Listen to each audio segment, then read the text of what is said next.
Hi, I'm Tim Draper, and this is Startup Hero, and this is our first episode, so we're very excited about it.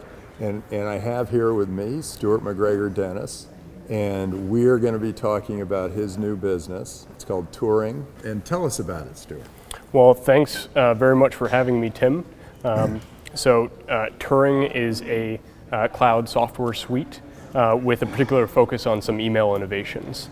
We've got some on the email marketing side and also with some of the financial technologies you've invested in, like Bitcoin. So you're calling it a cloud software suite. You're not calling it a mail package. What happened there? What made you change, or what made you think? It's just been evolving. You know, we started with the email product, and then we've added other products, and so now we actually have 15 different applications within our suite, and so suite seemed like the more accurate description. And so who's using it now? So we've got a bunch of freemium users, we have about 40,000 freemium users now. And then that's total registered users, and then there's sort of a number that's under 10,000 in terms of actually active. And who are they? Are they salespeople? Are they finance people? Are they people with a lot of email, people with little email? Right, so the freemium users are kind of all across the board, but that's why I've actually been focusing now on a few specific niches. And so for instance, email marketers, and particularly event organizers who are using email marketing to increase turnout for their events and increase ticket sales is one area where I've really been focusing on and having more customer pilots with. So you're, and you had this other idea, we worked on together actually, to figure out how people could pay to make sure their email got through to someone, and make it so that someone who they're trying to email to could pick the price as to whether they would accept an email or not from somebody. So tell us a little bit about that and what you're trying to make happen. Yeah, well, this one's very exciting. You know, you came up with the idea, I've kind of run with it. We've now got a live service out there. The problem we're trying to solve is spam and unsolicited email. There's a bunch of email that's not actually picked up by spam filters that still you don't really want, or it's inconvenient to receive. And so we're trying to reduce the volume there, or at least make it worth your time by having people pay you to read it and respond. And so we've got our live BitBounce service out there right now, and I've got some exciting updates there and some challenges I'd love to discuss as well. Okay, go ahead. Tell us about the exciting updates. Well, so the exciting updates is, you know, I've been running some distribution for it, and basically now we've already processed over 40,000 spam emails. I've got over 100 active email accounts using with BitBounce active on it, and we have seen. I just put in some tracking for kind of the viral aspect of it, and we've had a few of those happen. So there's at least some people signing up. So you've tested this, and they're starting to do it. Yeah. Well, so the good thing is, so got about 700 registered users, a little over 100 have actually added an email account, and they have BitBounce active with it. And then in the last week, we processed about 36,000 spam emails. Okay, but has anybody said, yes, I am willing to accept an email as long as they pay me? Right, so 30 cents every time. People say that. That's we've got people opting into that. The challenge here is how to increase the number of people who are paying.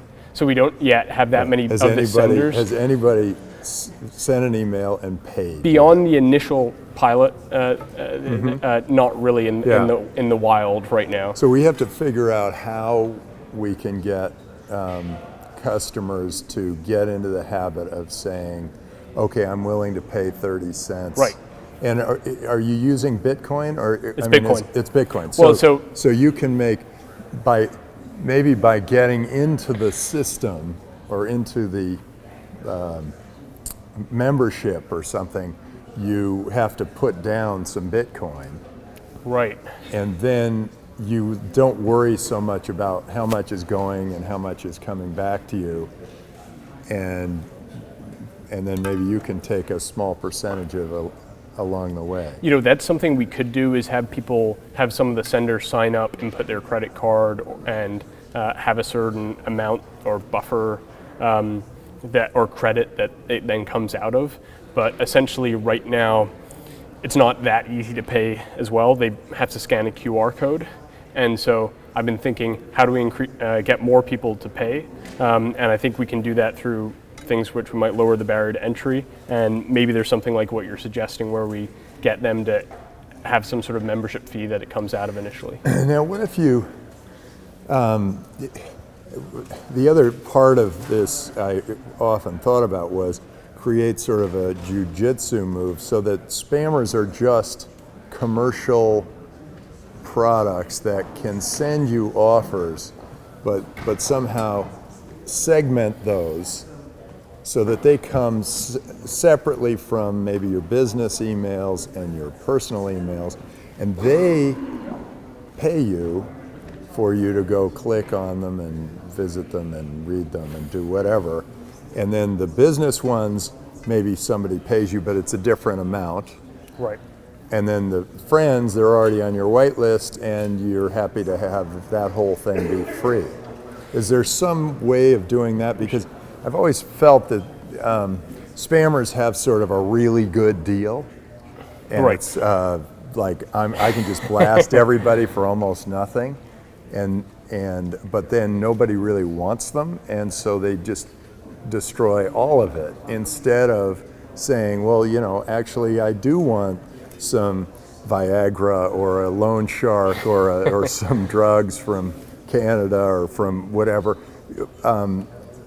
but maybe it's Coca-Cola or more of a legitimate business right. that needs to reach you, and this is a great way to reach people, but getting them to pay and getting the customer to get money might be kind of valuable.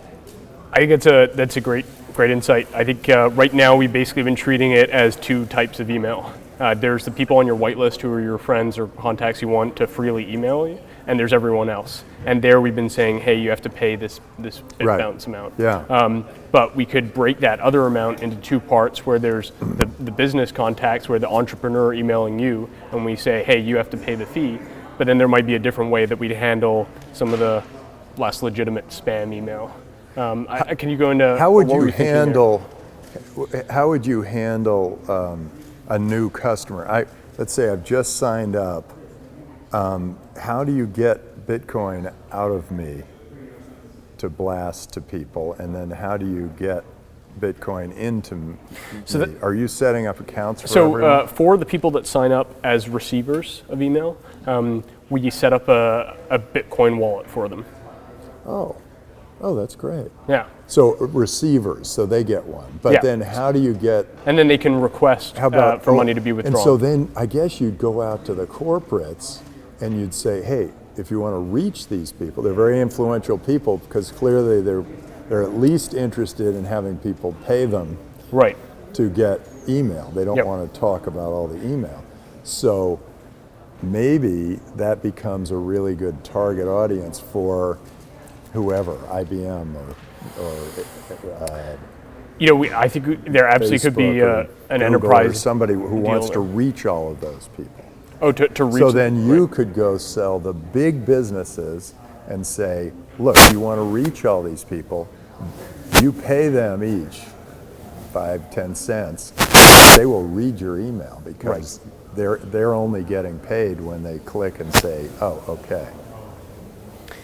I think that's a great idea, and basically there we'd need an effort to sign up some of these people, the influencers. Are you setting a price? We have a default to 5 cents. Yeah, that's probably good. I mean, that's enough it's a lot cheaper than a postage stamp, and it's a lot more than what they're paying. Good question. Now. So how do we get someone like you to sign up for this in the first place, so that I can then go and kind of sell, hey, you can email these influencers. These influencers. Well, that's a good question because I get tons of spam. I've had the same email address forever, and it's Tim at Draper.vc. Had it forever. Right. So they just all heard that this is Tim at Draper.vc. So then they, but I get so many emails, And the spam definitely disappears. The spam blockers are good. Maybe they're too aggressive because I'm not getting a lot of spam. Right. But the first-time users, I think, get bounced back, and then they have to make sure they're not bots, and then they come in. But then my business relies on people being able to reach me because I'm always looking for new businesses.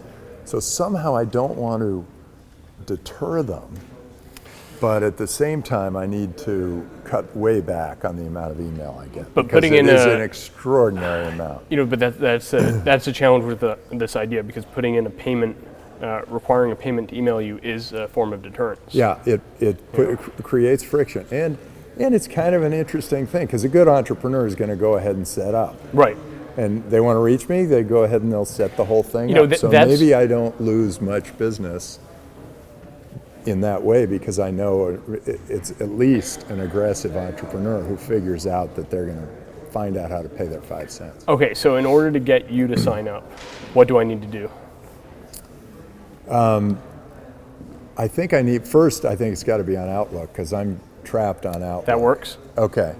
Once it's on Outlook, that's working now? Yep. Oh, that's great. So that's part of the great thing about it is... You know what we might do? What? You know how you'd get me on?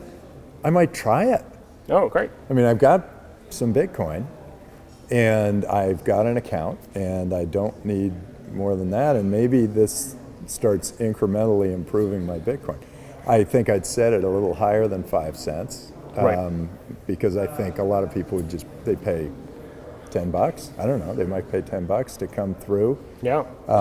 Because they have the potential of raising a lot more than that for their business. So you'd be willing to give it a shot? I think I might, because it is really getting overwhelming. The amount of email that I get is getting overwhelming. So when should I talk with your secretary about that? Entrepreneur. Yeah, let's when should I? Yeah. Well, I want to see it first. Let's work it. Let's see it. I want to see the demo of it. Okay, I've got a demo. Okay, great. Let's do it. I don't know if we do it on the air, but we'll do it. And then once I've seen it and I like what I see, then I will try it because I think that would be really awesome. Because I do get an unbelievable amount of email, and it's like every time I am on the air or every time I get mentioned in the press or I get whatever, it's 10 guys are reminded that, hey, there's a guy who's a venture capitalist, let's send him our business plan. Right. And this might be a way to deter the ones who are just kind of saying, hey, I'm looking for an idea, or I have an idea, but not much else. So that would be a nice filter for me. Yeah, you filter out the ones that are serious. Right. Business plan. The other thing I'd like is some way to have a bounce email that says, hey, if you are submitting a business plan, maybe you go to my site. But if you really need to discuss this directly with me, then you can do this $20 thing. Right. I think that might be kind of interesting. So what we could do there, so the way that BitBounce works is when someone emails you and they're not on the whitelist, they receive an auto response, and it asks them to pay, right, for the email to go through. Oh, that's terrific. Yeah, and so what we could do is have a custom message. I would give you my whitelist, which is probably a huge list. Yep. And then all of those people would not be affected by this. And then the gray list would get a bounce, and they would come back in. Yeah, so they get a bounce, and their email is moved to a special folder that we create called unpaid. And so it's still in your email system if you need it. Oh, so I'm going to still get it. You're still going to get it, but it's not in your inbox. So you theoretically you shouldn't. So if they don't take a look pay, through the unpaid folder because they haven't paid you to see it. Right? That's really interesting. But I think you've thought this through. We have. I think this is to the point it might be really very effective. And then if people start to be able to build, like you want to email Donald Trump. Right. It would be a very expensive thing to do, but if he said, okay, you can email me, but you got to send $1,000. A lot of people would send their $1,000, and that way you'd get, how much do you get of it? 10? Well, right now we're thinking Half of it? 15%, 15% of the transaction fee, but that's still open to determination. I mean, what do you think is inappropriate? That's what I was going to ask you. Well, What I do feel you like think's 50% is too high because I think people are going to look at that and think, hey, that's too much of a cut that they're taking. Right. But 5% is sort of not enough for us. Or Right, I even think 10% is. So it's in between there. What about 20? I think you could do 20. You know, Uber takes a 20% cut from Uber drivers. Yeah, so and there's I think people are okay with and that. 30 is what Apple takes. Apple takes 30, Uber takes 20, Amazon takes 15 from their affiliates. So I think you're in that range. It's kind of like a range. Yeah, I think 15 to 30%. Right now we've been thinking 15, but based on what you're saying, might be able to go above that. Yeah, I think you might want to try going. So right now, maybe you start at 15, you move it up. I've got people signing up on the receiving end. You know, I mentioned I have 100 active accounts. 86 of those were in the last week, and at least some of those are starting to come from the virality part of the auto responses. So I can grow that piece, but then I've been needing to get people to start paying, the senders to start paying, and I want to make it easier for them to pay. But then it sounds like I also have to, I need to get people like you to sign up. Yeah, if I sign up, it might be a press event. Whenever, actually, this is maybe a good press strategy.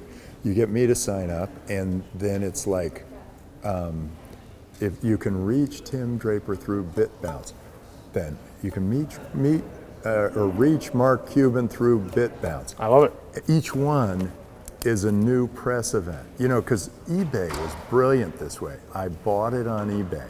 Right. It's like I bought a nuclear power plant on eBay. I bought a pair of sunglasses. I bought a Pez dispenser, all on eBay. This could be your PR campaign could just be like famous person after famous person after famous person who say, you know, yeah, and this is what I think I'm worth. So in the same kind of way you could start. I think that's a great idea. In the same kind of way that I'm coming on early in your TV show here, do you think you'd be willing to be part of such a coming press on early? announcement? Yeah, of course. Yeah, this will be fun. Okay. Yeah. Well, I'll mention that to Karen or your secretary when I follow up as well. That'd be great. So tell me about the base business. I mean, let's go back to like what you are doing right now before BitBounce. Sure. But I think BitBounce might be that may be your full-on blow-away business. I think it could be. I think it's high risk, high reward. You know, there's a few elements of the model that, if they work, could be very big. And I'm kind of seeing how that goes before I sort of put all my more of my. Actually, before we get into that, why don't I say, if any of you out there think BitBounce is a really interesting idea, why don't you go to Tim Draper at Facebook and leave me a comment as to what you think of the idea of people paying to reach other people on email. Well, full credit to Tim for coming up with the idea. I think it's awesome. You know, we're building the implementation, but you know, he invented it. So a little too much kindness there. I think, you know, we know who really does. Well, I don't know. Yeah. I don't know. In terms of the bread and butter business, essentially, you know, because I wanted to have a more conservative thing as well as this. You know, we were getting a bunch of freemium users, but then and some of those were converting, but it was sort of sporadic. And so I was wanting to identify a niche that we're getting the most value. So I ran a bunch of pilots, and it turned out the one that is working the best is really email marketing, and for event organizers is really the one where I've narrowed down. And so I've got some of those are like party throwers, and then I've got a pilot with a San Jose sports team with two of their ticket sales teams, and I've got some others that are, so it's kind of any kind of ticket sale. So it's anything where it's an event where they're going to blast out to a bunch of people. Yeah, and that's what your software is good for, right? Right, and you know, one of our pilots he's an event organizer in Chicago. He has about 46,000 people that he has on his mailing list, and we were able to provide him with a much simpler interface that is cheaper to send out to his masses and with better analytics. And so on the simplicity part of it, he says, you know, when I use something like MailChimp or one of these things. It takes me a bunch of time to write one of these emails, and I have to fiddle with all these templates. I just want to pull up a window and write an email pretty quickly and be able to send it. And so that kind of value proposition of simplicity, I see. So it's less simpler price, than and using better analytics. MailChimp? Yeah. I see. So if you really just want to get something out, it's as easy as sending out an email, but it Exactly. can go out to your whole list, and you have a way of managing that list for people. Yep. And, it can go. And you take care of the unsubscribers. We take care of the unsubscribers. We take care of deliverability, making sure that it's not marked as spam. All the kind of parts there. So you really do have a lot of features. So, and that is a different customer than maybe the one. Oh, it's totally different, probably. BitBounce, but it's the same product. And ultimately, is the goal ultimately to replace all of the email packages in the world so that they all use Turing, or is there something else? Something else, a bit bigger. Okay. I want to have. I want to make Turing Cloud a major contender in essentially cloud enterprise SaaS software. And there's a few suites out there with Google Apps, with Microsoft Office, with Zoho Cloud, with Oracle Cloud, Salesforce Cloud, and we actually have different business functions that you can run on Turing Cloud right now, mostly sales and marketing and collaboration and productivity right now. And they're sort of being on the cutting edge with BitBounce as well. So this is. But that's sort of the grand vision. In the short term, I got a high risk thing with Bitcoin, and I got a very conservative thing with email marketing and a specific niche there. I see. Ultimately, though, you're hoping this is something where you sell direct to enterprise. Yep. And those enterprises then can use this in any way. Here's an example of that. Because so most of the people that I'm talking to right now, the pipeline I have are email marketers, event organizers. But I had a commission sales guy that I brought on recently, and he set up a call with State Farm, talked with one of their regional managers. He manages 50 agents, which each have their own field office. When I was doing the demo, he was like, yeah, the email marketing stuff looks great, but maybe they could also use the collaboration features, and maybe they could use the chat. And I know they're pretty disorganized, and they're on their own internal software system. And so that's an opportunity for us to go beyond email marketing and to sell some of the other aspects of our suite. So I'm kind of opportunistically looking at places where I can sell the broader suite, even when I'm more focused on the email marketing as our core revenue. And the driving force here is all text communications, right? I mean, email communications. Yep, but we support SMS, we support voice, video, and other things as well. Email is really our wheelhouse. Yeah. Email is where we've developed a bunch of innovations. We've got regular email, sales email, email marketing, BitBounce email. That's really where our strong suit is, but we kind of have offerings we have other offerings. So, and how do people pay? What is the cost of this when you get some freemium product, and then how do you end up? So it depends on how they're using it. If they're using it as an email marketer, and they're using it above a certain list size, so say it's getting into the thousands, then I charge in proportion to the list size that they're email marketing to. That would be like MailChimp. Right, and then I basically undercut MailChimp.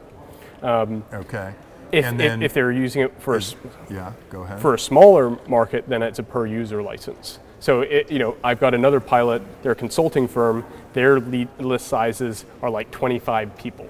And so they were testing out 5 different lists of about 25 people with different messages. And so that's more where I'd approach them with a license fee of like $49.99 per user per month. If you, but then have you gone after any enterprises for a site license or something like that where it's per seat?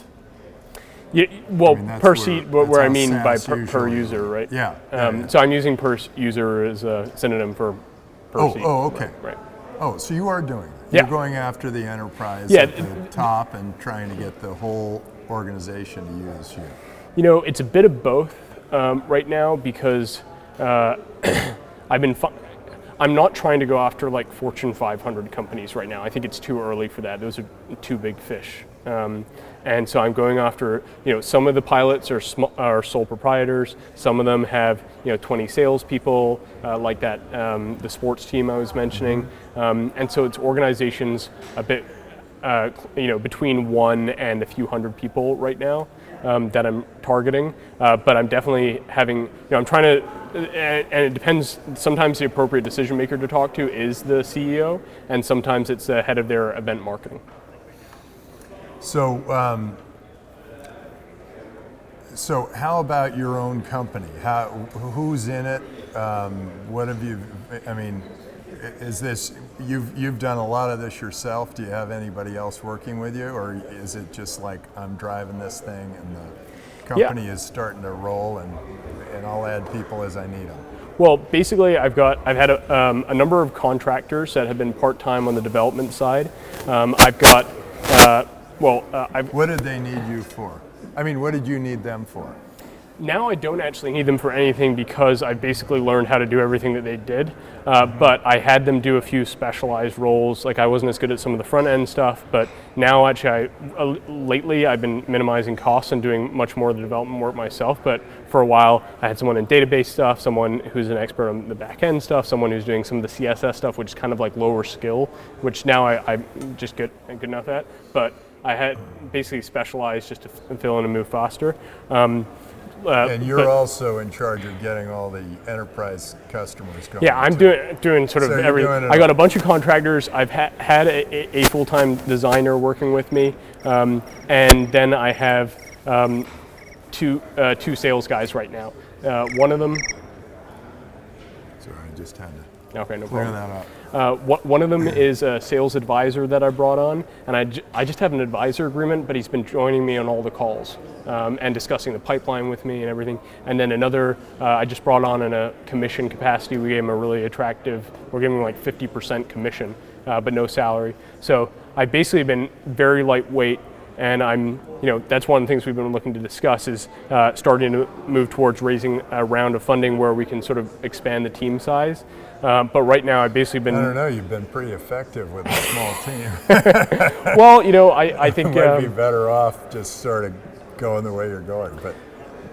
a part of me is sort of seeing how this next period unfolds, because if I close on some of these larger deals, then we might not need it. You're going to have customer relations. Well, a bit of both, yeah. Because if they're large enough in terms of revenue perspective, then I might not need it as, I've really got the cost right now, but I might not need it as much in terms of, we might be profitable.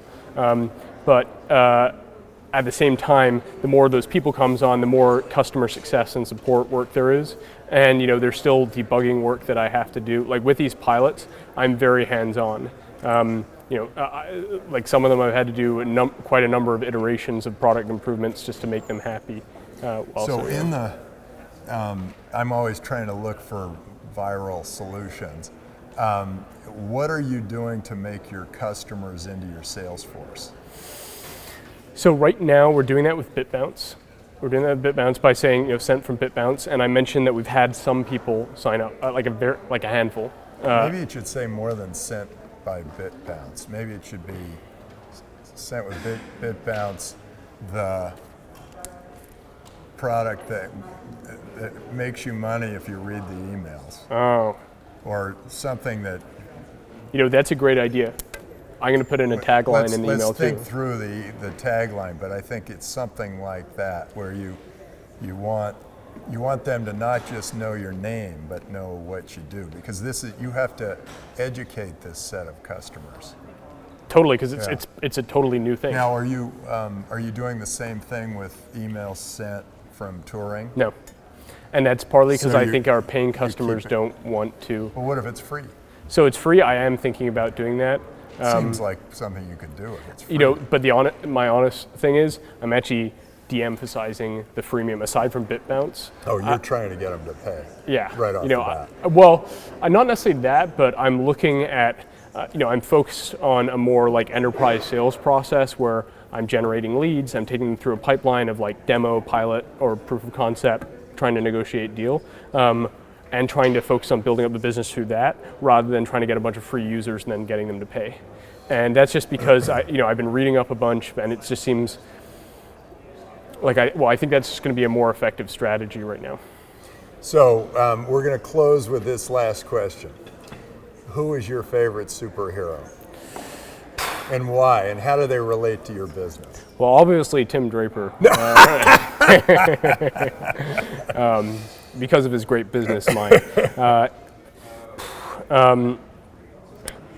My favorite superhero, this has got to be most people's answers, but I love Superman. He's just, and that's just not necessarily He's right up there. Yeah, it's not necessarily the strength or the laser beams, but it's just the resilience. It can just be hit by anything and just keeps going. And I think, there's been a bunch of challenges along the way where I had my co-founder bail, I had, deals not go through, I had people trying to, like bad actors I've encountered, and you just have to kind of keep persevering through forward. it and his invulnerability. And you were also a student at Draper University. Yeah. Tell me, did you get anything out of it? And what did you learn, if you learned anything? Well, I got your investment, which was great. And I think that relationship is really important. And I got some friendships. It was a good area to I started my business there. So it was a good starting point. It kind of provided a framework for that. And I think that idea of, I sometimes encounter people that say, oh, just go for the quick exit, or, build this sort of really small thing and, get that bunt almost. Right. Whereas Draper's like hit the home run. Right. They want you to think big, and just that ethos has sort of stayed with me. So that's important. Yeah. Great. Well, you're our first superhero. Thanks so much. All right. Thanks, Tim. Terrific.